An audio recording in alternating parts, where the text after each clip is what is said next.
গ্রামের দৃশ্য আঁকা। প্রথমে একটা এরকমভাবে লাইন টেনে নাও, উপরে একটা লাইন এদিক থেকে নামিয়ে দাও, এদিক থেকে নামিয়ে দিলাম, এখান থেকে দাগ নামিয়ে নিচে সমান করে জুড়ে দিলাম, নিচে একটু খাঁজ করে আবার একটা দাগ দিয়ে জুড়ে দরজা এঁকে দিলাম, একটা ঘর হয়ে গেল। এখানে একটা এর মতো লেখো, টেনে দিলাম, উপর থেকে টেনে জুড়ে দাও। এইভাবে আর একটা ঘর আমরা সুন্দর করে এঁকে নেব। এই দেখো দুটো ঘর পাশাপাশি এঁকে নিলাম, এখানে জানালা, এখানে দরজা, দুটো ঘরের মাঝখান দিয়ে একটা গাছ আমরা সুন্দর করে এঁকে নেব।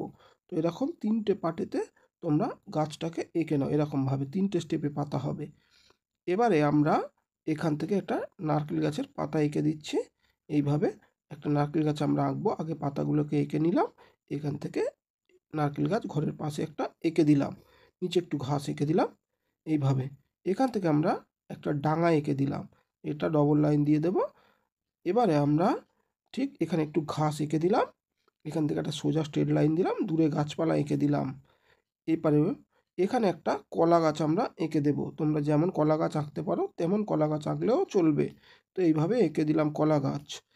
এবারে আমরা এখানে একটা তাল গাছ এঁকে দিচ্ছি, দূরে আছে গাছপালার ওপারে। এখানে দুটো পাখি এঁকে দিলাম, একটু ঘাস এঁকে দিলাম ডাঙাতে, আর জলে অল্প কিছু দাগ দাগ হালকা করে দিয়ে দিলাম।